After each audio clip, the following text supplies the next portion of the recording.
नमस्कार दोस्तों, चलिए नेक्स्ट टॉपिक पे आते हैं हमारे फ्रेंच रेवोल्यूशन। ठीक है, फ्रेंच रेवोल्यूशन पे आते हैं। This is the one of the most important topic. जो भी आपके रेवोल्यूशन है, जैसे French revolution, American revolution, Russian revolution, ये सब आप लोग को पढ़ना ही पढ़ना है। अच्छा हाँ, इसी में आप लोग को एक और चीज़ बता देता हूँ कि वैसे तो इसके बाद होने वाला है, लेकिन आप लोग को बता देता हूँ कि यूनिफिकेशन ऑफ जर्मनी और यूनिफिकेशन ऑफ इटली, जो एक टॉपिक लोग सोचते हैं कि वो उनका यूपीएससी का हिस्सा है, वो जीएस का हिस्सा नहीं है, वो हिस्ट्री का हिस्सा है। ठीक है, हिस्ट्री ऑप्शनल जिनका है वो पढ़ते हैं unification of Germany and unification of Italy. आप लोग यूपीएससी का सिलेबस निकाल के देख लीजिएगा। उसमें unification of Germany and unification of Italy mention नहीं किया गया। हाँ, ऑप्शनल आप लोग देखेंगे हिस्ट्री ऑप्शनल, तो उसके अंदर मेंशन किया गया है। तो प्लीज़ अब जैसे ये अपलोड हो जाएगा तो मतलब उसके बाद फिर कमेंट्स नहीं आने चाहिए। बच्चे लोग कुछ बीच के कुछ इवेंट्स थे, छोटे मोटे इवेंट्स जो थे, उनके बारे में मैसेज कर रहे थे कि सर ये क्यों नहीं पढ़ाया गया। तो इम्पोर्टेंट यही है कि भाई आप लोग सिलेबस देख लीजिए, आप लोग सिलेबस देख लीजिए, उसके हिसाब से ही मैं सारा का सारा पढ़ा रहा हूँ।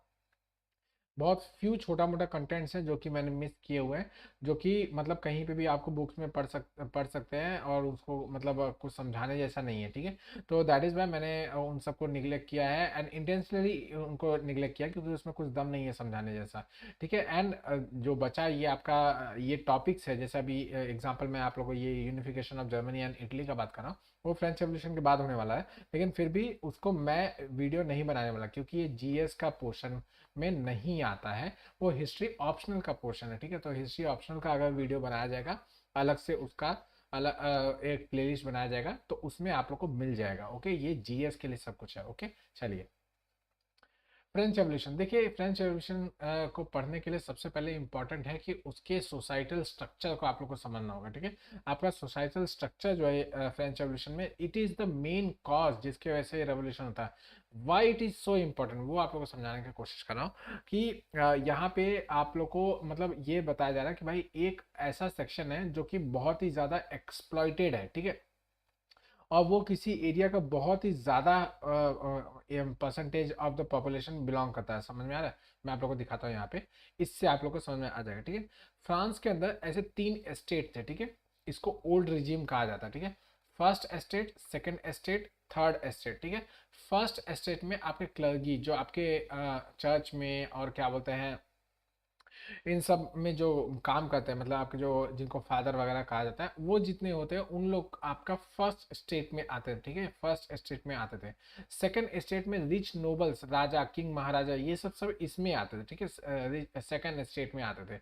ठीक है, एंड जो रिमेनिंग पॉपुलेशन है आपका, वो सारा का सारा आता था थर्ड स्टेट में। ठीक है, अभी आगे हम लोग और इन डेप्थ डिवीजन देखेंगे, लेकिन आप लोग सिंपली अगर देखेंगे तो इस तरीके से आप लोग को समझ में आ जाएगा। अब पॉपुलेशन वाइज अगर देखा जाए कि पॉपुलेशन वाइज इन तीनों का क्या कंट्रीब्यूशन था, तो 98% of the population was third state. ठीक है, थर्ड स्टेट आपका 98 पॉपुलेशन, ये जो आपका ब्लू कलर में दिख रहा है, ये आपका थर्ड स्टेट है। Okay, and second state use to form 2% of the population. ठीक है, आपका जो सेकंड स्टेट है वो आपका 2% ऑफ द पॉपुलेशन है। ठीक है, और फर्स्ट स्टेट जो है वो लेस देन 1%। ठीक है, लेस देन 1%, ऐसे कुछ आप लोग, या 1%, आप लोग जैसे समझना चाहे वैसे आप लोग समझ सकते हो। ओके, इतना ये फॉर्म करता था। ठीक है, अब ये मत सोचिएगा कि हाँ ये 98 लिखा है, 98 प्लस 2 100% होगा, तो फिर 1% क्यों कहा जा रहा है। तो दे वर वेरी हैंडफुल ना, तो इनका मतलब आप ऐसे 1% भी फॉर्म नहीं करते थे। मुश्किल से पूरे के पूरे फ्रांस के अंदर होंगे तो 200-300 लोग होंगे, तो वो मतलब 26 मिलियन की आबादी के अंदर आपका क्या ही समझ में आने वाला है। ठीक है, कितने 25-26 लोग बैठे, मतलब 500-600 लोग अगर भी बैठ जाए तो। ओके, तो इस तरीके से आप लोग समझ सकते हो। ओके, नेक्स्ट, अगर इनकम जितना उन लोग पे कर, मतलब जितना उनका इनकम था उसमें से कितना परसेंट उन लोग टैक्सेस में पे करते थे, उसकी बात की जाए, मतलब ये समझ में आ रहा है, ये आपका ये टोटल टैक्स नहीं, ये है कि उनके इनकम में से वो कितना टैक्सेस में पे कर रहे हैं। तो आपका फर्स्ट स्टेट आपका 2% टैक्स पे करता था, जो आपका क्लर्गी वाला था वो आपका 2% टैक्स पे करता था। ठीक है, सेकंड स्टेट को पूरी तरीके से छूट मिली हुई थी कि भाई आप मत दो, मतलब आप क्या बोलते हैं, कोई जरूरत नहीं है आपके टैक्स देने के, आप लोग ऐश करिए, आप लोग का जीवन तो सफल है, मतलब ऐश कीजिए, राम राज्य चला आपका। ठीक है, लास्टली आपका जो थर्ड स्टेट था वो आपका 50% ऑफ द टैक्स देता था अपने इनकम था, मतलब आप जो भी इनकम उनकी होती, सपोज 100 रुपये आ रहा है, तो 100 रुपये में से 50 रुपये सीधे सीधे इन लोग को देना पड़ जाता था गवर्नमेंट को। ठीक है, तो आप समझेंगे, आप लोग देखेंगे यहाँ पे कि आप लोग को पता भी चलेगा कि लगभग 90 to 95% ऑफ द एक्चुअल जो टैक्स आ रहा है या गवर्नमेंट के पास जो रेवेन्यू आ रहा है वो कहाँ से आ रहा है, वो आपके थर्ड स्टेट से आ रहा है, and very few part from the first state से आ रहा है, ठीक है। एंड सेकंड स्टेट को तो भाई राम लग देता है, छुट्टी मिलती है, आप लोगों को कोई मतलब इसमें पे करने की जरूरत नहीं है, ओके। तो ये आपका फर्स्ट स्टेट, सेकंड स्टेट और थर्ड स्टेट है, ओके। तो यहाँ पे बारी बारी से थोड़ा सा देख लेते हैं उनके बारे में। फर्स्ट स्टेट या इनको प्रिविलेज स्टेट भी कहा जाता है। तो ये स्टेट वो है जिसमें आपके कैथोलिक चर्च के माने जाने जो भी लोग रहते थे वो आपके उसमें रहते थे। एंड फ्रांस के अगर लैंड के परसेंटेज के हिसाब से देखा जाए तो 10% आपका जो लैंड होता था वो इनके अधीन आता था, okay. Though they were church, but they were allowed to retain some land for their own purposes, and they used to have very large amount of 10% of France. आप समझ सकते हैं फ्रांस इतना बड़ा कंट्री है, उसका 10% सिर्फ और सिर्फ इनके पास है, जो 2% भी फॉर्म नहीं करते हैं, मतलब 1% भी फॉर्म नहीं करते आपके क्या बोलते हैं एक्चुअल इसका। मैंने आपको एग्जाम्पल में बताया क्या फ्रांस की आबादी उस समय अराउंड 25-26 मिलियन के आसपास था, मतलब 2.5 करोड़ के आसपास की आबादी थी। उसमें से मुश्किल से इन लोग होंगे तो 500 लोग होंगे, बहुत मुश्किल से, ठीक है। 500 लोगों के पास 10% ऑफ द टोटल लैंड है पूरे फ्रांस का, ठीक है। तो आप समझ सकते हैं कि कितनी बड़ी जो लैंड की डेंसिटी है वो इनके पास है, ये इतने मुट्ठी भर लोगों के पास, ठीक है। नेक्स्ट बाकी वो तो इनकम कितना उन लोग पे करते हैं वो तो मैंने बता दिया, ठीक है। सेकंड स्टेट ये रिच नोबल्स और इसके अंदर जो भी राजा महाराजा वो लोग रहते हैं वो सब इसी के अंदर रहते हैं, ठीक है। And they used to own 20% of the land, ठीक है। 20% ऑफ द लैंड, इनकी आबादी 2% ऑफ द टोटल पॉपुलेशन है, और ये 20% मतलब ये आपका 10% और ये 20%, 30% ऑफ द लैंड सिर्फ और सिर्फ 2% के आबादी के पास है लगभग, ठीक है। 2% ही आबादी है उनके पास, आपका 30% ऑफ द लैंड पूरा का पूरा फ्रांस का इनके पास था, और इनको कोई भी टैक्स देना ही नहीं था, ठीक है।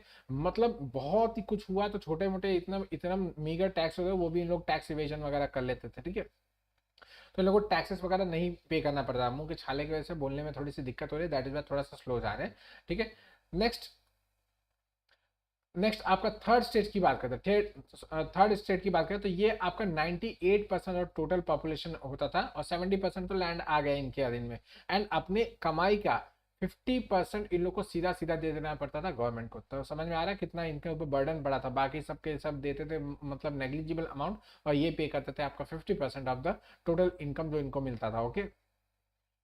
इस ग्रुप के अंदर थर्ड स्टेट के अंदर फर्दर 3 डिविजन्स बने हुए थे, ठीक है। मतलब इन लोगों ने कोई भी इस तरीके से नहीं, थर्ड स्टेट में 4 स्टेट 5 स्टेट ऐसे करके नहीं बनाया। थर्ड स्टेट के अंदर 3 अलग अलग और ग्रुप्स थे, ठीक है। फर्स्ट ग्रुप जिनको बुर्जुआही कहा जाता है, बुर्जुआही कहा जाता है, ठीक है। ये इसका प्रोनाउंसिएशन यहाँ पे लिखा हुआ है, तो लिखने में इस तरीके से है, इनको पढ़ा जाता है इस तरीके से, बुर्जुआही, ठीक है। तो ये कौन से होते थे, आपके मर्चेंट्स होते थे, आर्टिशंस होते थे, ये मोस्टली आपके वेल एजुकेटेड होते थे। जब आपका एनलाइटनमेंट आता है यूरोप के अंदर, तो यही एक सेक्शन होता है जो बहुत जल्दी जल्दी इसको ग्रास्प करता है, अच्छे से किताबें पढ़ना, नया नया एजुकेशन सेंटर्स वगैरह में जाना, कल्चरल सेंटर्स वगैरह में जाना, यूनिवर्सिटीज कॉलेज स्कूल्स वगैरह में जाना, पढ़ना, समझना कि क्या हमारा आइडियल पहले का हुआ करता था, या एंशिएंट टाइम्स में हम लोग कैसे थे, अब हम लोग कैसे गधे जैसे हो गए, ठीक है। आज भी इन लोग गधे जैसे ही है, ठीक है। तो इस तरीके से इन लोग क्या बोलते हैं, इन लोग को समझ, बुर्जुआओं की बात नहीं कर रहा, यूरोपियंस एंड अमेरिकन की बात कर रहा हूँ, ठीक है। तो इन लोग क्या बोलते हैं, इन लोग सबसे ज़्यादा एजुकेटेड भी थे, सबसे ज़्यादा इन लोग डिसिप्लिन भी थे, और इन लोग को बहुत मतलब दे वर लाइक जो अपर मिडिल क्लास है राइट ना, आप लोग अपने इंडिया के हिसाब से देखें तो अपर मिडिल क्लास जो है ये ना ही अपर में आता है, ना ये मिडिल में आता है, और ना ये लोअर में आता है, ठीक है। तो ये कुछ इस तरीके से, या मिडिल क्लास की अगर सिंपल से बात कर लीजिए तो मिडिल क्लास ना ही अपर क्लास में आता है, ना ही मिडिल क्लास में आता है, और ना ही ये एक तरीके से लोअर क्लास में आता है। लेकिन इसकी इनकम इतनी वेरी करती है कि हैंड टू माउथ वाली चीज होती है। मिडिल क्लास के बारे में यही कहा जाता है कि भाई ये कितना भी कमावे, इसका सारा का सारा पैसा सिर्फ और सिर्फ हैंड टू माउथ में ही जाने वाला है। जो कमाया उसको खाया पचाया, और फिर वापस से वही कमाने के लिए फिर से लग जाता है, ठीक है। कितना भी उनका इंक्रीमेंटल हो जाए, कितना भी उनका पैसे वैसे बढ़ जाए, सैलरी बढ़ जाए, लेकिन अल्टीमेटली उनको हैंड टू माउथ पे ही जीना पड़ता है, ठीक है। It is true for all the middle class families, ठीक है। तो इस तरीके से ये आपका ये वो उस क्लास को बिलोंग करता है। सेकंड आपका इस सेकंड जो क्लास था, मतलब आपके थर्ड स्टेट में सेकंड जो ग्रुप था उसके अंदर कुक्स सर्वेंट्स एंड अदर ऐसे लोग रहते थे जो बुर्जुआ से कम पैसा कमाते थे, लेकिन they had some kind of work job वगैरह, इनके पास कुछ होता था और ये कुछ ना कुछ करते रहते थे। बुर्जुआ के उतना क्या बोलते हैं इन लोग नहीं कमाते थे, लेकिन इन लोग थोड़ा उनसे कम कमाते हुए भी इनके पास एक डिसेंट जॉब होती थी जिसको इन लोग किसी भी तरीके से चला रहे थे, काम चला रहे थे। ओके, लास्टली लास्टली जो आपका थर्ड स्टेट में जो थर्ड ग्रुप है, मतलब सबसे लोएस्ट जो आएगा वो है आपका पीजेंट्स का। पीजेंट्स आपके फार्मर्स, आपके एग्रीकल्चरिस्ट जो है वो इसके अंदर आते थे। एंड इनके ऊपर सबसे ज्यादा बर्डन होता है, ठीक है। और ये सबसे ज्यादा ग्रुप भी फॉर्म करते हैं। ये देखिए आपका 26 मिलियन पीपल आपका 33rd एस्टेट में यही फॉर्म करते हैं। मोर देन क्या बोलते हैं 60% ऑफ द फ्रांस की पॉपुलेशन, मतलब फ्रांस का जो आपके 26 मिलियन पीपल थे उसका 80% तो सिर्फ और सिर्फ यही हुआ करते थे, आपके पीजेंट्स लोग ही हुआ करते थे। तो कुछ भी अगर चेंजेस वगैरह होते थे, टैक्सेस वगैरह के चेंजेस वगैरह कुछ भी इवेंट होता था, तो सबसे पहले इफेक्ट किसके ऊपर होता था? इन्हीं के ऊपर होता था। आप समझिए ना, पीजेंट्स कमा कितना रहा है, उसका 50% वो सीधा सीधा गवर्नमेंट को दे रहा है, तो एक बहुत बड़ा अमाउंट दे रहा है ना। नेक्स्ट, अब फोर्सेस ऑफ चेंज क्या आया, किस वजह से ये रेवोल्यूशन बढ़ता है, या क्या क्या ऐसा हो जाता है कि इन लोग इतना उग्र हो जाते हैं कि हम लोग को अब कुछ रेवोल्यूशन करना है, हम लोग कुछ अलग कर देना है एंड हम लोग को अपने हाथ में सत्ता ले लेना है। इस तरीके से ये थॉट आया कहाँ से? तो फर्स्ट, एनलाइटनमेंट आइडिया मैंने आप लोगों को पहले ही बताया था। एनलाइटनमेंट के समय पे बताया था, रेनेसां, एनलाइटनमेंट, आपका सोशल लेवल, साइंटिफिक रेवोल्यूशन, उसमें बताया था कि एनलाइटनमेंट जब आएगा तो लोग क्वेश्चन करना स्टार्ट करेंगे, रीजन के लिए स्टैंड करेंगे कि भाई रीजन दो। आप बोल रहे हो अगर कि धरती गोली है तो वो भी बताओ, रीजन दो। और अगर आप बोल रहे हो कि धरती फ्लैट है तो वो भी बताओ कि भाई धरती कैसे फ्लैट है, उसका रीजन दो। आपके आपके बोलने से हम लोग नहीं मानने लेने वाले कि हाँ भगवान ने बोला है या चर्च की तरफ से ऑर्डर आ गया है, इस तरीके से हम लोग नहीं मानने वाले। आप उसके प्रूफ दीजिए, उसका एग्जाम्पल दीजिए, तो ही हम लोग मानने वाले। ओके, तो एनलाइटनमेंट के आइडियाज ने इसी तरीके से बहुत सारी चीजों के इन लोगों को सोचने में मजबूर कर दिया। जो आपका थर्ड स्टेट का जो बोर्जुआ था, इसके अंदर सबसे पहले आपके एनलाइटनमेंट का पर्कुलेशन होता है, ठीक है। एंड जो बुर्जुआ है वो आपका थर्ड स्टेट में आता है। थर्ड स्टेट के अंदर अदर भी दो ग्रुप्स हैं जो इन्हीं के साथ रह रहे हैं, ठीक है, थर्ड स्टेट के अंदर ही रह रहे हैं। और क्या बोलते हैं, सबको एक ही कैटेगरी में दिया गया है। अब आपका सपोज कीजिए, आपको ऐसे नहीं समझ में आ रहा हो तो ऐसे बताता हूँ। सपोज कीजिए कि एक क्या बोलते हैं, एक क्या बोलते हैं फ्लैट है, ठीक है, 3 बेडरूम हॉल किचन का फ्लैट है, ठीक है। तो एक रूम किसी एक को दे दिया गया है, एक रूम किसी एक को दे दिया गया है, और जो बचा हुआ एक रूम है उसके अंदर 8-9 लोग को ठूस दिया गया कि हाँ भाई क्या बोलते हैं आप लोग इसी के अंदर रहने वाले हो। तो ये दोनों तो ऐश कर रहे हैं, इन दोनों का ऐश देख के जो इसमें जो आप 8-9 लोग भरे पड़े हैं, उसमें से जो सबसे स्मार्ट होगा या थोड़ा जिसका दिमाग चल रहा होगा, वो क्या करेगा, इन लोगों को रिवॉर्ड के लिए भड़काएगा कि भाई तुम लोग को इस रूम में मेरे साथ ठूस दिया गया है। आप समझिए उन लोग अकेले अकेले एसी वाले रूम में ऐश कर रहे हैं और क्या बोलता है हम लोग कुछ भी बेनिफिट नहीं पा रहे। ये तो नाइंसाफी है ना। तो यहाँ के जो 8-9 लोग रहेंगे वो रिवॉल्ट कर देंगे इन दोनों के खिलाफ, ठीक है। होप करता समझ में आ रहा है। अब ये फ्रांस के ऊपर कैसे लागू हो रहा है वो भी दिखा देता हूँ। सेम कंडीशन हो रहा है आपके first state, second state, third state में, ठीक है। First state, second state, third state में यही हो रहा है कि भाई आपका जब थर्ड स्टेट के अंदर, मतलब आपका ऐसे समझिए कि ये आपका फर्स्ट एंड सेकंड स्टेट आ गया, ठीक है, ये फर्स्ट एंड सेकंड स्टेट आ गया कि इन दोनों को यहाँ पे रख दिया गया। एंड इस जो नीचे का थर्ड स्टेट है इतना बड़ा, इसके अंदर का जो टॉप मोस्ट लेयर है, वो टॉप मोस्ट लेयर किसका है? बुर्जुआ का है, ठीक है। बुर्जुआ का लेयर जो है वो बहुत ही एनलाइटेंड है, पढ़ाई लिखाई लिखा पढ़ाई क्या बोलते हैं एजुकेशन, एकेडमिक्स वगैरह में सब में अच्छा है उसकी। अब उसकी पढ़ाई अच्छी चल रही है, एनलाइटेंड है, वो नए नए थॉट्स के ऊपर जी रहा है, नए नए रेवोल्यूशनरी आइडियाज को फॉलो कर रहा है, बहुत बहुत अच्छी अच्छी चीजें वो सोच रहा है, ठीक है, नया नया इन्वेंशन वगैरह को अपने डेली यूज में लेके आ रहा है, ठीक है। तो ये क्या करेगा, अब इन जो इनके नीचे के जो फॉलोअर्स है उन लोग को अपने साथ मतलब मिलाएगा कि हाँ भाई मैं भी आपके ग्रुप का ही, आपका ही भाई बंधु, आप ही के बीच वाला हूँ, और आप समझिए कि आप लोगों के साथ कैसा कैसा किया जाए। तो दे स्टार्टेड क्या बोलते हैं कि इग्नाइटिंग द फायर, जो इन लोग के अंदर ऑलरेडी भसा पड़ा था कि इन लोग प्रताड़ित हो रहे थे, एक्सप्लॉयटेशन हो रहा था बुरी तरीके से, और इन लोग कुछ बोल भी नहीं पा रहे थे। तो वो इन एनलाइटनमेंट के आइडियाज के थ्रू क्या बोलते हैं आगे फोर फ्रंट में आना स्टार्ट कर देंगे। ओके, नेक्स्ट है इकोनॉमिक वोज, ठीक है। ये बहुत इंपॉर्टेंट है, क्यों? क्योंकि मैंने आप लोगों को पहले ही बताया कि इकोनॉमी से ही गवर्नमेंट रन होती है, इकोनॉमी से ही सोसाइटी रन होती है, इकोनॉमी से ही कल्चर रन होता है, ठीक है। इकोनॉमी चल रही है तो फिर किसी को कोई दिक्कत नहीं होने वाली है, और इकोनॉमी गड़बड़ हो गई तो फिर दिक्कत आना स्टार्ट हो जाएगी, ठीक है। तो यहाँ पे क्या होता है कि एक समय ऐसा था कि फ्रांस बहुत ही प्रॉस्परस था, ठीक है। एक समय ऐसा था कि फ्रांस बहुत ही प्रॉस्परस था, इसका बहुत पैसा था। In fact France means Europe and Europe means France, ऐसा केस था।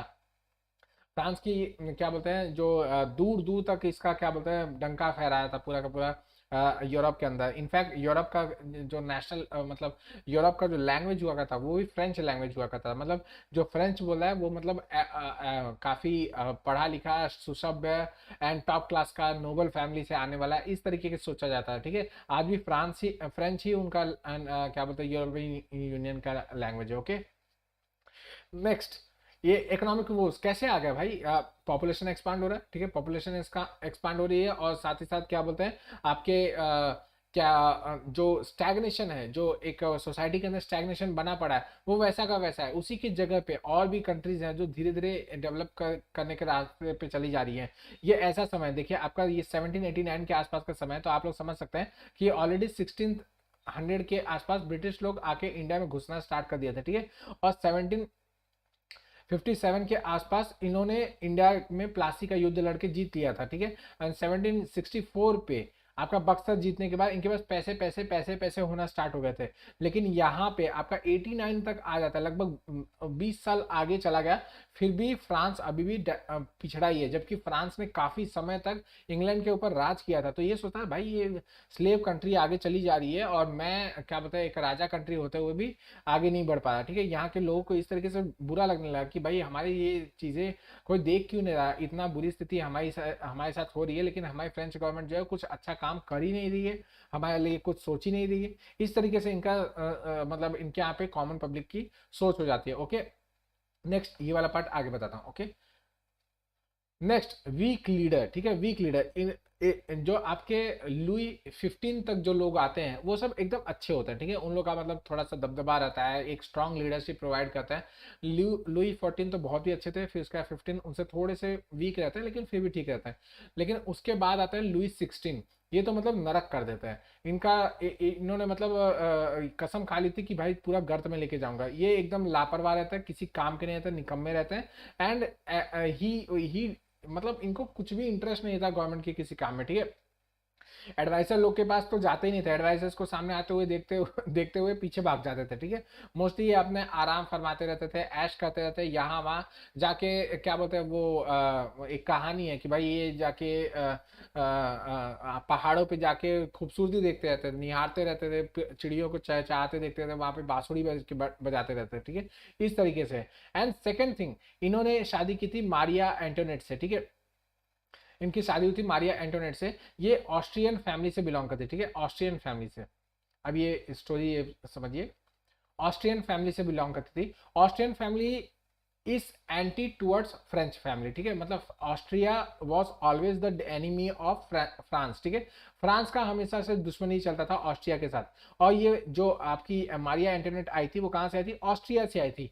तो ऑलरेडी फ्रांस के जो कॉमन पब्लिक थी, सॉरी, वो इनको बिल्कुल भी पसंद नहीं करती। मतलब वो कहते हैं ना, आंखों नहीं सुहाता था इन लोग को, पसंद नहीं आता था कि ये घूम रही है यहाँ वहाँ पागलों की तरह, हमारे यहाँ पे राज करने के लिए चली है। इनको बिल्कुल भी अच्छा नहीं लगता कि मारिया एंटोनेट इनकी महारानी बन के बैठी रहे या कुछ भी काम करे, तो भी इनको बिल्कुल भी पसंद नहीं आता था। मारिया एंटोनेट एक्चुअली में मतलब फर्स्ट डे फर्स्ट शो से ही वो अनपॉपुलर थी, किसी को मतलब आंखों नहीं फूटे, आंखों नहीं सुहाती थी, बिल्कुल भी इनको पसंद नहीं करते थे लोग। एंड दूसरी थिंग, ये इतनी ज्यादा खर्चीली थी इतनी ज्यादा खर्चीली थी, इनके बारे में कहा जाता है कि जिस जूते में एक बार पैर डाल देती थी वो जूता कभी वापस पहनती नहीं थी। जिस ज्वेलरी को एक बार पहन लेती थी उस ज्वेलरी को वापस पहनती नहीं थी। जिस कपड़े को एक बार पहन लेती थी उसको वापस पहनती नहीं थी, चाहे जो हो जाए, ठीक है। ये इतनी ज्यादा खर्चीली थी, इतनी ज्यादा खर्चीली थी। और इनके जो ये लुई 16 थे वो इनसे इतना प्रेम करते थे कि जो ये बोलती थी वो वैसा वो करने के लिए तैयार हो जाते थे। तो इसकी वजह से इतना एक्स्ट्रा किया जाता था जस्ट अपॉन हर। इनके ऊपर ही इतना ज्यादा खर्च होता था कि मतलब एक बहुत बड़ा चंक ऑफ द क्या बोलते हैं रेवेन्यू जो होता था वो इनके या पूरे के पूरे जो आपका महल होता था उसके डेकोरेशन में चला जाता था। ये पूरा दिन मतलब महल के डेकोरेशन एंड आसपास की खूबसूरती, अपनी खूबसूरती, सबको कैसे कैसे रहना है वो सब पे इतना ध्यान देती थी, इतना ज्यादा ये इनका हस्तक्षेप था रॉयल फैमिली के अंदर कि मतलब नौकर वकोर किस तरीके के कपड़े पहनेंगे वो सब ये डिसाइड करके रखते थे। उनके कपड़े चेंज कराओ, अच्छे नहीं है धुला के लाओ, इनके ऊपर सोने लगा दो, पैसे लगा दो, ये सब चीज़ें इनके दिमाग में बहुत सारे होते थे। अब ये एक्चुअल में कितना था वो पता नहीं, लेकिन ये पता है कि ये बहुत ज़्यादा खर्चीली थी, ठीक है। तो लोग, जो कॉमन पब्लिक था, जो 50% अपना रेवेन्यू दे रहा था इनके रख रखाव पे, उसको तो बुरा ही लग रहा होगा ना कि भाई हम लोग इतना मेहनत से कमाते हैं, साल भर मेहनत करते हैं, और सीधा सीधा इन लोग चोर की तरह आते हैं, हमारा 50% पैसा लेके चले जाते हैं, और लेके जाते हैं तो कहाँ खर्च करते हैं, ये इनके जेब में, इनके इनके ऊपर, इनको सजाने धजाने के लिए हम लोग इनको पैसे नहीं देने वाले। ये आराम से ऐशो आराम में कर रही है, अच्छे अच्छे गाड़ियों में घूम रही है, अच्छे अच्छे खाने वाने खा रही है, ठीक है। उस समय गाड़ियाँ नहीं होती थी, बग्गी वगैरह होती थी, तो उसमें घूम रही है, खाना वाना अच्छा खा रही है, और हम लोग एक एक टुकड़े ब्रेड के लिए लड़ाई कर रहे हैं। हम लोग एक दूसरे, मतलब हमारे पास ये भी नहीं है खाने पीने के लिए। तो मतलब इतनी ज़्यादा लोग इनसे चिढ़ने लगे थे। ऑलरेडी ये ऑस्ट्रियन फैमिली से थी, उसके वजह से भी चिढ़े हुए थे, और जब ये सब चीज़ें स्टार्ट हुई तो और भी ज़्यादा चिढ़े हुए थे। इनको मैडम डेफिसिट कहा जाने लगा, मतलब कहा जाना है कि जब से ये आई है तब से सरकार जो है डेफिसिट में चली जा रही है। She is the madam deficit. Okay, next, population. जैसे मैंने बताया कि पॉपुलेशन ग्रो करता चला गया। पहले आपका 1715 में पॉपुलेशन इतना ज़्यादा था, अब 28 मिलियन के आसपास पहुंच गया आपका, just with in around 60 years के भीतर, ठीक है। तो इससे क्या हुआ कि लोग और ज़्यादा, मतलब 5 मिलियन लोग ऐड हो रहा है, मतलब 50 लाख लोग ऐड हो रहा है, तो एक बहुत बड़ी आबादी ऐड हो रही है ना। और उस हिसाब से इकॉनमी ग्रो करेगी क्या? नहीं। उस हिसाब से एग्रीकल्चर ग्रो कर रहा है क्या? नहीं। लैंड वगैरह एक्स्ट्रा तो मिल नहीं रहा। तो जो भी चीज़ें हो रही थी उसकी वजह से क्या होता, और ज़्यादा फाइनेंशियल बर्डन बढ़ता चला जाता है, इकोनॉमिक बर्डन बढ़ता चला जाता है ओवर द आपका पूरा का पूरा आपके पूरे के पूरे सोसाइटी के ऊपर एज एन होल अगर कहा जाए, तो जो लोअर स्टेट था आपका, थर्ड स्टेट जो था, उसके ऊपर ज़्यादा वजन पड़ता चला जाता। इन सब का भार वही वहन कर रहा था, ठीक है। जिसकी वजह से क्या होता कि इनके अंदर और ज़्यादा और ज़्यादा और ज़्यादा डिस्कंटेंट पैदा होते चला जाता, ठीक है। Last, end to privileges. देखिए, एंड टू प्रिविलेजेस मतलब, एंड टू प्रिविलेजेस मतलब इनका, इनके अंदर एक चीजें आने लगी, जो आपके थर्ड स्टेट है उनकी बात कर रहा हूँ, उनके दिमाग में ये आने लगा कि भाई अब जो ये प्रिविलेज जो है ये सब खत्म होना चाहिए। क्यों? क्योंकि आपके जॉन लॉकी, जेन जाकिस रूसो, इन लोग ने अपने बुक्स वगैरह में मेंशन किया कि जो इंसान है वो हर एक, सारे इंसान एक ही तरीके से बनाया गया, कोई भी अलग नहीं बनाया गया। पहले से कोई रॉयल नहीं बन के आया, कोई मजदूर बन के पहले से पैदा नहीं हुआ। जब वो पैदा होता है तो वो हमेशा एक इंसान ही होता है। बाद में जिस फैमिली में आता है उसके हिसाब से वो क्या बोलते हैं, रॉयल में जाता है या तो फिर मजदूर बन जाता है। तो यहाँ पे तो यहाँ पे हम लोग को जरूरत है कि सब ये जो प्रिविलेजेस की जो चीज है उनको सबसे बाहर निकलना, उनसे अलग आना, उनसे इनको खत्म करना है। एक्चुअली में बाहर निकलने की भी जरूरत नहीं है। सोसाइटी में से प्रिविलेजेस जैसी चीज होनी नहीं चाहिए। There should be no discrimination, ये खाई नहीं होनी चाहिए। इनके इनके इनके बीच में इस तरीके से दो क्लास नहीं बनना चाहिए। सबको इक्वल राइट्स होना चाहिए। जो जैसा चाहे वैसा काम कर सकता है, जो जैसा चाहे वैसा अर्न कर सकता है, जो जैसा चाहे वैसा खा सकता है, जो जहां चाहे वहां घूम सकता है। सब राइट्स वगैरह सिर्फ और सिर्फ रॉयल फैमिली को मिलना चाहिए? नहीं, ऐसा नहीं। Royal family should not be allowed to have all the rights, है ना। हम लोग सब ऐसे बस क्या बोलते हैं, भीख मांग मांग के खा रहे हैं, ऐसी स्थिति नहीं आनी चाहिए। ये सब चीजें हम लोग को पसंद नहीं है, ठीक है। तो एक्चुअली में थर्ड स्टेट जो हो रहा था वो एनलाइटन हो रहा था, अगर शॉर्ट में कहा जाए तो दे वर गेटिंग एनलाइटन। उन लोग के अंदर ये सब भावनाएं आ रही थी, क्योंकि वो सब पढ़ रहे थे ना, जो मैं बताया आपको कि उस समय उन लोग पढ़ना स्टार्ट करते थे, उन लोग के दिमाग में आना स्टार्ट हो जाता कि भाई जो ये सब चीज़ें लिखी हुई है, पढ़ी गई है, तो उन लोग मतलब लॉजिक बेस्ड थी कि हाँ, भगवान ने थोड़ी ना बोल के भेजा कि हाँ भाई तू रॉयल फैमिली में पैदा होगा, तू मजदूर के फैमिली में पैदा होगा। हो सकता है रॉयल फैमिली कल को बस्ट हो जाए, वो भी मजदूरी करने के लिए तैयार हो जाए, तो वो रॉयल फैमिली रह जाएगी क्या? नहीं। इस तरीके से चीज़ें होने लगी कि लोग मतलब लॉजिक बेस्ड सोचने लगे, रीजन बेस्ड सोचने लगे, और ज़्यादा एनलाइटन होने लगे। तो लोग समझ में आने लगा कि भाई एक ये जो क्लास डिविजन्स हैं वो हम लोग ने बना के रखा है, जानबूझ के बना के रखा है। एक को ज्यादा पैसे जा रहे हैं तो वो ऑटोमेटिकली रॉयल बन जाएगा। उनका जो जो उन लोग रेवेन्यू इकट्ठा कर रहे हैं हम लोग से, वो अगर हम लोग अपने पास रखेंगे तो हम लोग भी क्या बोलते हैं, रॉयल फैमिली की तरह रहने लगेंगे, ठीक है। इस तरीके से चीजें होने लगी, तो लोगों के अंदर एंड टू प्रिविलेजेस की मांग बढ़ती चली जाएगी। Okay, next, revolution breaks out, ठीक है। ये आपका अल्टीमेट चीजें हो जा मतलब इतने सारी चीजें होने के बाद, ये आपका बैकग्राउंड था। बैकग्राउंड में क्या क्या था, किस वजह से रेवोल्यूशन के लिए लोग प्रेरित हो रहे थे, वो सारी चीजें मैंने आपको बता दिया, फैक्टर्स वगैरह जिसको कहा था, तो वो सब चीजें मैंने बता दी। अब हो रहा है रेवोल्यूशन का ब्रेकिंग, ठीक है। तो ये क्या होता है वो मैं आप लोग को बताता हूँ। अब थोड़ा सा इसमें भी स्टोरी है, स्टोरी ही सारा का सारा आपको दम बनाएगा कि आपका लुई 16 जो थे, उन्होंने उनके दिमाग में क्या हुआ कि उनको काफ़ी दिनों के बाद एडवाइजर्स लोग ने जाके जबरदस्ती पकड़ लिया, इकोनॉमिक एडवाइजर जो थे उन लोगों ने इनको पकड़ लिया और कहा भाई देखो, आपको जो खर्चा करना है करे, आपकी बीवी को जो खर्चा करना है करे, लेकिन जो इसका इफेक्ट हमारे एक्सचेकर के ऊपर पड़ रहा है वो नेगेटिव पड़ रहा है। हमारे पास इतनी आमदनी नहीं है जितना आप लोग खर्चा कर दे रहे हो, ठीक है, तो हम लोग को आमदनी या तो बढ़ा के दो या फिर खर्चा अपना कम करो, ठीक है। तो खर्चा तो कम नहीं होने वाला था क्योंकि भाई खर्चा इनके हाथ में क्या था, बीवी के हाथ में था। बीवी तो भाई, बीवी से पति को बोलने की क्या ही हिम्मत पड़ती है, ठीक है। जो जो शादीशुदा होंगे वो समझ रहे होंगे। तो क्या बोलते हैं, बीवी के सामने कौन पंगा ले, वो वाली कंडीशन हो गई थी। तो इसकी वजह से क्या हुआ कि इन्होंने बोला कि हम लोग काम करते हैं, रेवेन्यू इंक्रीज करते हैं, हम लोग क्या बोलते हैं, मतलब और टैक्सेस लगाएंगे हम लोग। ये जो इसको क्या कहा जाता है, इसको इट हैज ऑस्टेरिटी, ठीक है। ऑस्टेरिटी हम लोग ये नहीं कर पाएंगे। ऑस्टेरिटी का मतलब ये होता है कि हम लोग अपने खर्चे कम नहीं कर सकते, मतलब हम लोग और सादगी भरा नहीं रह सकते। ऑस्टेरिटी हिंदी में अगर कहा जाए तो उसका मतलब होता है सादगी, मतलब और सादगी से नहीं रह सकते और सिंपल लिविंग नहीं रह सकते। अब हम लोग को ये रॉयल फैमिली की तरह रहना है तो हम लोग को रॉयल फैमिली की तरह मेंटेन करके रखना पड़ेगा, हम लोग एकदम कॉमन पब्लिक की तरह नहीं रह सकते। तो दैट इज वाई ये पॉसिबल नहीं है कि हम लोग अब अपने खर्चे कम कर दें, तो बेटर हम लोग रेवेन्यू इंक्रीज कर देते हैं, ठीक है।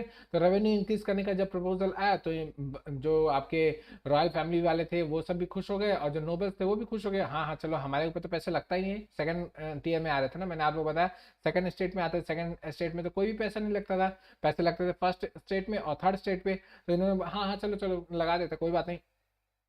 इसीलिए उन्होंने क्या किया कि इन्होंने एस्टेट जनरल को बुलाया, ठीक है। एस्टेट जनरल मतलब ये कोई पद नहीं है, ये मतलब एक पूरा का पूरा सभा है, ठीक है। सभा है, इसके अंदर आपके तीनों स्टेट आके बैठेंगे, ठीक है। अब यहाँ से स्टोरी स्टार्ट हो रही है तो आप लोगों को समझना होगा। ये एस्टेट जनरल की जो मीटिंग थी ये लगभग 175 साल के बाद बुलाई गई थी, ठीक है। 175 साल के बाद बुलाई गई थी। ये ऐसी मीटिंग होती थी जिसके अंदर जब कोई भी टैक्सेस लगाना होता था या रिपील करना होता था या कोई नया इंपॉर्टेंट डिसीजन लेना होता था या कोई इंपॉर्टेंट डिसीजन से बैकआउट करना होता था, तो पूरी की पूरी जनता के साथ राजा बैठता था, क्लर्की वहां पे आते थे, आपके बड़े बड़े ये सब सब सॉरी वो सब यहाँ पे आते थे सब, मतलब एक तरीके से पूरा का पूरा फ्रांस के इंपॉर्टेंट लोग जो होते थे वो सब यहाँ पे आके बैठते थे और यहाँ पे बात करते थे, वोटिंग होती थी उसके हिसाब से, ठीक है। इसमें भी कुछ कुछ चीजें मैं आगे बताते चलूंगा, आप लोग सुनते रहे ध्यान से। तो इसमें क्या हुआ, इन्होंने आपका अल्टीमेटली एस्टेट जनरल बुलाया, ठीक है। अब इसमें एक प्रॉब्लम थी क्या, कि फर्स्ट स्टेट को 300 मेंबर भेजने होते थे, सेकेंड स्टेट को 300 मेंबर भेजने होते थे और थर्ड स्टेट को 600 मेंबर्स भेजने होते थे। लेकिन 600 मेंबर भेजने के बावजूद, 300 मेंबर भेजने के बावजूद इन सबको वोटिंग राइट्स 111 दिया गया था। समझ में आ रहा है, मतलब फर्स्ट टीयर को 1 वोटिंग राइट, सेकंड टीयर को 1 वोटिंग राइट और थर्ड टीयर को 1 वोटिंग राइट। तो आप लोग देखेंगे कि इसमें जो फर्स्ट एंड सेकंड टीयर है वो तो ऑलरेडी प्रिविलेज है, उनके पास काफी सारे प्रिविलेजेस है, तो उन लोग कुछ भी मतलब उनके खिलाफ कुछ भी जाएगा तो मना कर देंगे। तो यहाँ पे टैक्स जो बढ़ाने की बात थी, तो इन दोनों के लिए तो खुशी की बात थी। जो आपका क्लर्की था वो देता है कितना टैक्स था, 2%। 2% कुछ भी नहीं है, यहाँ पे 50% दिया जा रहा है भाई, उसके हिसाब से आप सोचिए। तो यहाँ पे 2% देना था तो इन लोगों बोले हाँ चलो कोई दिक्कत नहीं है। लेकिन सेकंड टीयर को तो कुछ भी नहीं देना था, तो इन दोनों तो खुश थे। लेकिन थर्ड टीयर के ऊपर लगने वाला था सारा का सारा जो एक्स्ट्रा टैक्स जो इन लोग लगाने जा रहे थे, ठीक है। तो होप करता हूँ आप लोग को बैकग्राउंड समझ में आ रहा है अच्छी तरीके से। तो इन लोग ने राजा ने मतलब लुई 16 ने बोला कि भाई आप लोग आ जाओ, क्या बोलते हैं, आपका एस्टेट जनरल की मीटिंग बुलाई जा रही है 175 ईयर्स के बाद और अब हम लोग डिस्कशन करेंगे।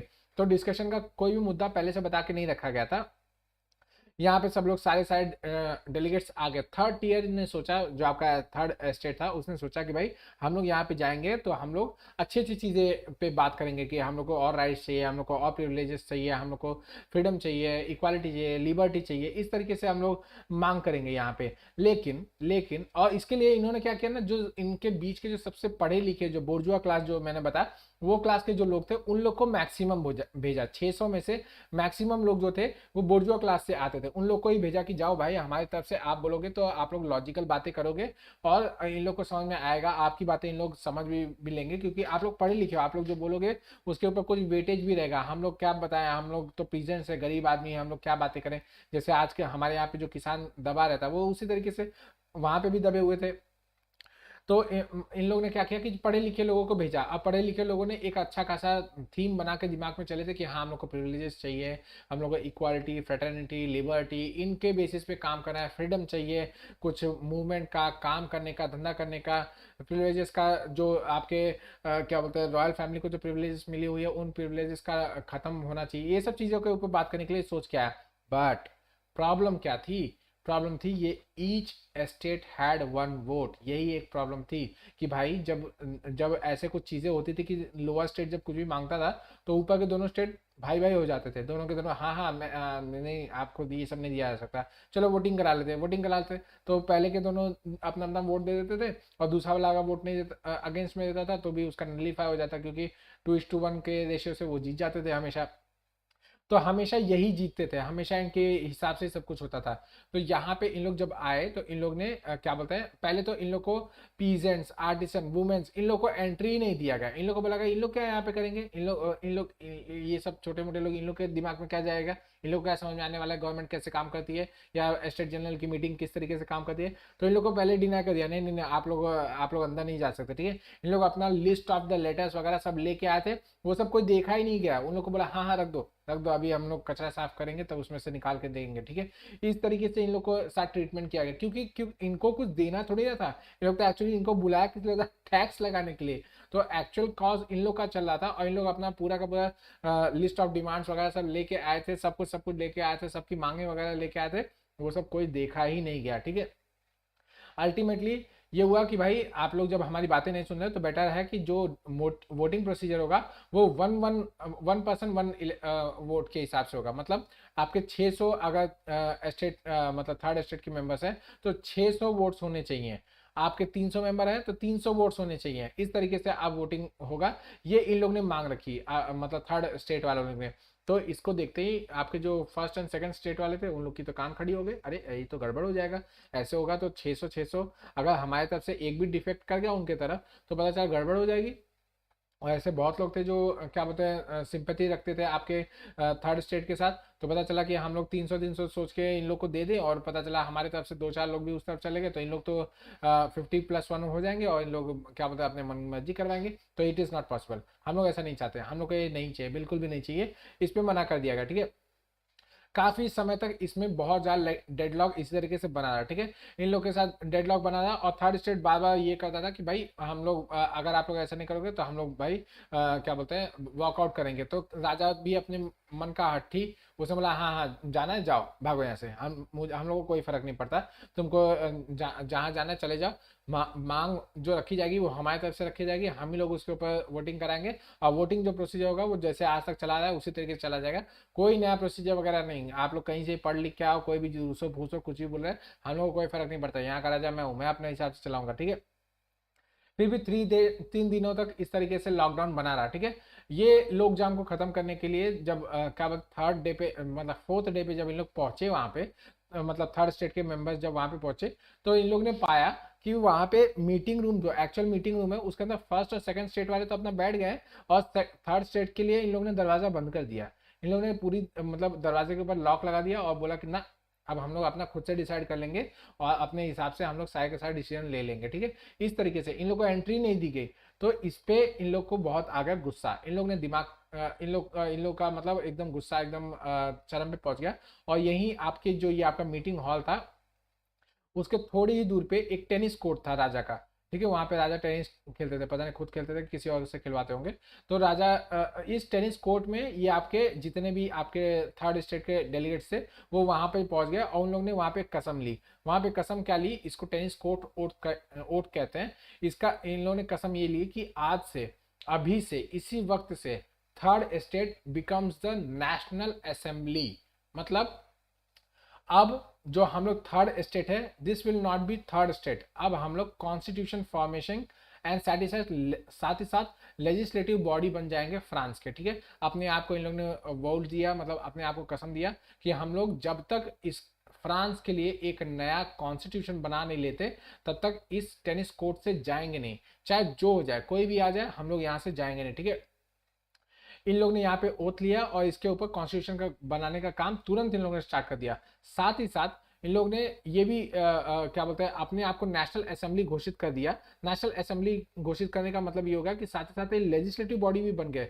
होप करता समझ में आ रहा है कि कॉन्स्टिट्यूशन मेकिंग अलग प्रोसेस है और लेजिस्लेशन एक अलग प्रोसेस है। लेजिस्लेशन मतलब जो आपके rules and regulation regular basis पे बनाए जा रहे हैं, वो आपका नेशनल असेंबली बना रही है। एंड कॉन्स्टिट्यूशन बनाने का काम कॉन्स्टिट्यूएंट असेंबली है, जो साथ ही साथ नेशनल असेंबली भी है, वो कर रही है। ओके, तो एक तरफ कॉन्स्टिट्यूशन भी बन रहा है, एक तरफ आपके रूल्स एंड रेगुलेशन भी बनते चले जा रहे हैं। इन लोगों ने रूल्स एंड रेगुलेशन जो बनाना स्टार्ट किया, इनिशियली राजा ने उसको बोला बैक पागल है सबके सब, वहाँ पे बैठे हैं टेनिस कोर्ट में बैठ गया है, फालतू का मेरा टेनिस कोर्ट भी खराब करे और कुछ भी अनशन काम कर रहा है, इन लोग की बातें मानी नहीं जाएगी।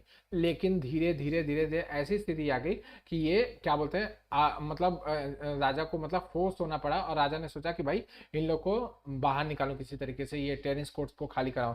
लेकिन जैसे ही राजा ने यहाँ पे मतलब इन लोग के ऊपर अपने गार्ड्स वगैरह भेजने की कोशिश की, तो इन लोगों ने बुरी तरीके से इसको रिपल्ट किया।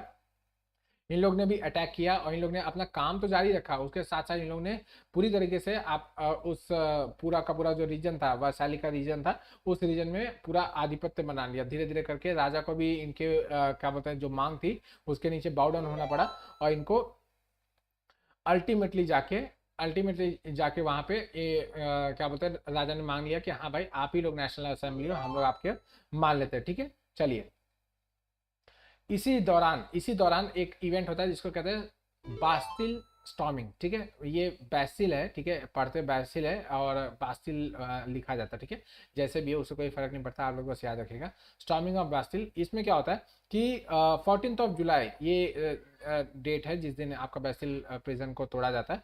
एक्चुअली क्या होता है कि लुई जो अब मतलब जो राजा है किंग लुई, इनके दिमाग में ये हो जाता है कि भाई अब तो मैं किसी के ऊपर विश्वास नहीं कर सकता, क्योंकि ये थर्ड स्टेट जिसके जिसके भरोसे मैं यहाँ पे आया था कि हाँ इन लोग मेरी बात मान लेंगे, अपने राजा को सर आंखों पे बिठा लेंगे और अच्छी अच्छी बातें करेंगे और मैं जो जो मांग करूंगा उसको ये पूरी तरीके से सहमति देके आगे बढ़ेंगे, वो सब कुछ नहीं हुआ। यहाँ पे तो सब कुछ उल्टा पड़ गया। मैं टैक्सेस बढ़ाने के लिए आया था, ये तो टैक्सेस घटाने के लिए चल रहे हैं, ठीक है। ऊपर से मेरा जो सत्ता है उसके ऊपर भी अब आंच आ गई है कि अब कॉन्स्टिट्यूशनल मोनार्की बनते चले जा रहा है। मेरी जो एक राज मतलब एक मोनार्कल ऑटोक्रेसी चल रही थी वो अब खत्म हो जाएगी और कॉन्स्टिट्यूशन मोनार्की आ जाएगी। तो मेरे लिए तो ये तो खतरे की घंटी हो गई। ओके, नेक्स्ट, एक सेकेंड, यस दोस्तों सॉरी, मैं क्या बता था, हाँ। तो राजा को तो समझ में आ गया कि भाई जो मैं सोच के जो आया था वो तो हुआ ही नहीं, उल्टा मुझे लेने के देने पड़ गए, मेरा सारा का सारा साम्राज्य भी जा रहा है और इन लोग अपने आप को नेशनल असेंबली घोषित करके काम करते चले जा रहे हैं और मेरे हाथ में अब कुछ रह नहीं गया, तो मैं किसी के ऊपर विश्वास नहीं कर सकता। तो इन्होंने क्या किया ना, इनके अपने खुद के मर्सनरी आर्मी हो, मतलब हर राजा की अपनी मर्सनरी आर्मी होती है, उसको इन्होंने पेरिस में स्टेशन करके रख दिया, ठीक है।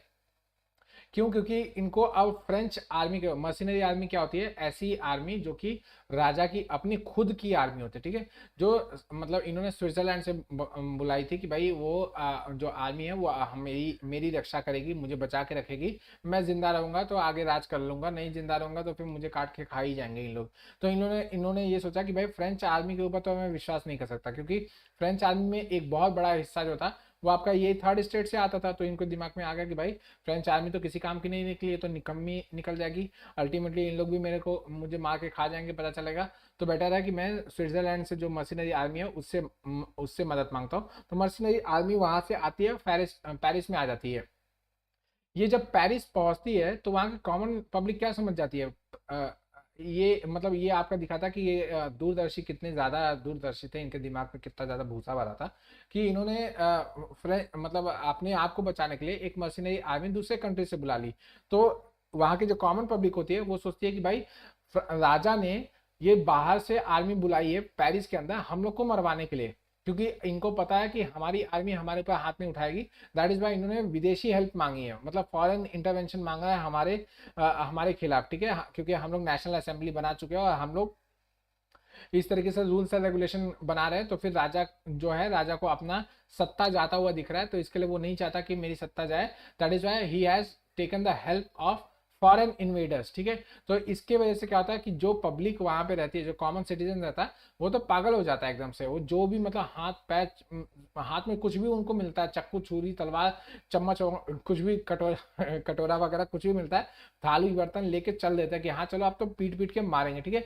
एंड फिर राजा को उठा के पटक के मार के पीट के किसी भी तरीके से उनको उनके क्या बोलते हैं, उनका जो ये क्या बोलते हैं, पहले तो इन लोग बास्तिल चले जाते हैं। बास्तिल में वहां पे जितने भी प्रिजन्स रहते हैं उन लोग को छोड़ देते हैं, जो प्रिजनर्स रहते हैं उन लोग को छोड़ देते हैं, जितने भी आपके कैदी लोग रहते हैं उन लोग को आजाद कर देते हैं, प्रिजन को तोड़ देते हैं और बास्तिल को पूरी तरीके से तोड़ फोड़ के आग लगा देते हैं, ठीक है।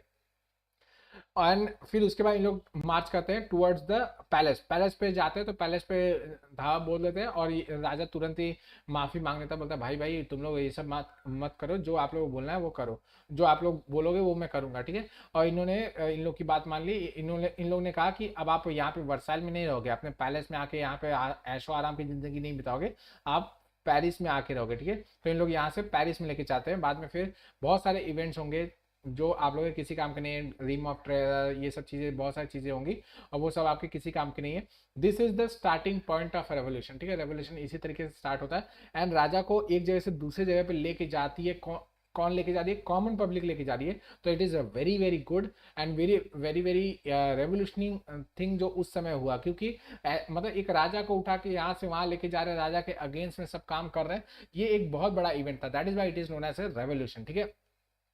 एंड दूसरी चीज आप लोग से एक और ये बताना था कि जो जैसे ही रेवोल्यूशन है, तो रेवोल्यूशन में बहुत सारे छोटे मोटे इवेंट्स आएंगे, ठीक है। ये रेवोल्यूशन तुरंत आके खत्म नहीं हो जाएगा, इसके अंदर काफी सारी चीजें आएंगी, ठीक है। रीन ऑफ टेरर, फिर उसके बाद फॉल ऑफ द क्या बोलते हैं आपका डायरेक्टरी है, डायरेक्टरी का फॉर्मेशन, फिर उसका फॉल, बहुत सारी चीजें होंगी। वो सब आपको बिल्कुल भी पढ़ने की जरूरत नहीं है, वो सब आप नहीं भी पढ़ोगे तो भी चलेगा, क्योंकि वो सब सिर्फ इवेंट्स है, ठीक है। तो इवेंट्स वगैरह जिसका ऑप्शनल है वो पढ़े, आप लोग के लिए किसी काम का नहीं है, तो आप उस पर नहीं भी पढ़ेंगे तो चलेगा, ठीक है। लास्ट सेकंड ये एक आपका बीच में मुझे बताना था कि आपका जो राइट ना, आप लोग लेफ्ट विंग राइट विंग ये सब जो बोलते हैं, वो उस समय फ्रांस से ही निकला हुआ है, ठीक है। फ्रांस में जो आपका ये आपका नेशनल असेंबली जो बैठती है, उसके अंदर जो मेंबर्स रहते हैं वो इस तरीके से बैठते हैं, जो मॉडरेट्स रहते हैं वो बीच में बैठते हैं, आपके सेंटर में बैठते हैं, इनको सेंट्रिस्टिस्ट कहा जाता है। फिर जो आपके तुरंत कुछ नया चेंजेस वगैरह चाहते हैं वो लेफ्ट साइड में बैठते हैं, ठीक है। तो इसके लिए उनको लेफ्ट विंग वाला कहा जाता है। आज भी ये सब टर्म्स वगैरह उसी तरीके से यूज किया जा रहा है। एंड जो पुराने थॉट वाले रहते हैं, जो सोचते हैं कि हाँ पुराने ही समय ठीक था, उसके अंदर कुछ चेंजेस वगैरह बहुत धीरे धीरे करना चाहिए, उनको कंजर्वेटिव्स या फिर राइट विंग कहा जाता है। तो ये वहीं से आता है, ठीक है। लास्टली 1804 में नेपोलियन बोनापार्ट अपने आप को एम्परर ऑफ फ्रांस करके क्राउन करता है, ठीक है। इसके बारे में भी थोड़ा सा आपको बताया था कि क्या होता है इसमें। काफी सारे जो इवेंट्स मैंने आपको बताया, ये डायरेक्टरी वगैरह बनना, फॉल होना, रीन ऑफ टेरर वगैरह, ये सब चीजें जो होता है इसमें, इसके बीच में क्या होता है, नेपोलियन जो एक सादा सा आपका क्या बोलते हैं सोल्जर रहता है आपका फ्रेंच आर्मी में, वो धीरे धीरे कमांडर बनता है, कमांडर से ऐसे ऐसे करके वो एम्परर ऑफ फ्रांस बन के चला जाता है, ठीक है। ये कोई भी लड़ाई हारता नहीं है और फ्रांस के अंदर जो एक क्रांति चलती रहती है उसका एक सिंबल बन जाता है कि हाँ फ्रेंच आर्मी जो है वो फ्रांस के साथ साथ बाहर के देशों को भी लिबरेट कर दिया है। ये उसका एक सिंबल बन जाता है कि नेपोलियन जो है वो हर जगह पे जाके लिबरेटर की तरह चला रहा है। इनफैक्ट बहुत सारे कंट्रीज में जहां जहाँ पे ये अटैक करता है वहां के कॉमन पब्लिक इसको लिबरेटर का नाम देती है कि हाँ ये तो लिबरेटर है, मतलब आजाद करने वाला, ठीक है। और लोग इनके साथ सिंपथाइज करने लगते हैं, लोग इनके साथ हो जाते हैं, ठीक है। और अपने ही राजाओं के खिलाफ चले जाते हैं, ठीक है। इस तरीके से चीजें होती रहती है एंड नेपोलियन अल्टीमेटली इतना ज्यादा पावरफुल होने लगता है कि ये जाके अल्टीमेटली अपने आप को एम्परर ऑफ द फ्रांस घोषित कर देता है, क्योंकि उस समय तक जो पुराने राजा रहते हैं उनकी मुंडी वंडी काट दी गई रहती है ऑलरेडी, तो वो सब चीजें बीत चुकी रहती है, रीन ऑफ टेरर में ही खत्म हो चुका था वो सब चीजें। तो ये क्या कहता है, अपने आप को एम्परर घोषित कर देता है। अब देखिए जो रेवोल्यूशन स्टार्ट हुआ था एम्पररशिप को खत्म करने के लिए या फिर रॉयल्टी को खत्म करने के लिए या प्रिविलेजेस को खत्म करने के लिए, वो अल्टीमेटली घूम फिर के आ जाता है कहाँ पे, वापस से एम्पररशिप पे ही आ जाता है, वापस से प्रिविलेजशिप पे ही आ जाता है। ये नेपोलियन जो कि एक छोटा सा कॉमन सोल्जर था, जो कॉमन पर्सन था, कॉमन पब्लिक से आता था, थर्ड स्टेट से आता था, वो अल्टीमेटली राइज करता है और वो वापस से फर्स्ट स्टेट पे जाके बैठ जाता है और वापस से इस फर्स्ट सेकंड थर्ड स्टेट के जो स्ट्रक्चर रहता है उसको रिवाइव कर देता है। ठीक है, तो दिस वाज द थिंग जिसकी वजह से क्या होता है कि नेपोलियन भी एक तरीके से एक नेगेटिव लाइट में देखा जाने लगता है कि भाई हम लोग ने इसको इतना हम लोग ने प्यार दिया, इतना हम लोग ने इसको सम्मान दिया, ये अल्टीमेटली अपने आप को राजा क्राउन घोषित करके चुपचाप राज करना स्टार्ट कर दिया। हम लोग तो इसको अपना मतलब भाई बंधु मानते थे और ये जाके वहां पे राजा बन के बैठ गया। ठीक है, इन सब की वजह से क्या होता है कि नेपोलियन एक नेगेटिव लाइट में चला जाता है और अल्टीमेटली वाटरलू की लड़ाई होती है 1815 के अंदर, जहाँ पे इसके काफ़ी सारे मतलब Austrian forces, other forces, Italian forces, ये सब इसके खिलाफ हो जाती है और इन्होंने सब मिलजुल के वाटरलू में इसकी खूब कुटम्मस करते हैं और फिर उसके बाद इसको दूसरे जगह पे आइलैंड पे भेज दिया था। वो सब आप लोग पढ़ने की जरूरत नहीं। ठीक है, तो ये आप लोगों को समझना होगा कि ये पूरा का पूरा इवेंट्स है। ठीक है, फ्रेंच रेवोल्यूशन का ये इवेंट है। तो फ्रेंच रेवोल्यूशन के स्टार्ट, उसका इफेक्ट, उसके कारण वगैरह सब कुछ पढ़ पढ़ के अल्टीमेटली हमने उसका एंड कर दिया। ठीक है, चलिए इसी के साथ बाइंड अप करता हूं। आप लोग से कल फिर मुलाकात करूंगा एक नए वीडियो के साथ। तब तक ऐसे पढ़ते हैं। Thank you very much. चलिए।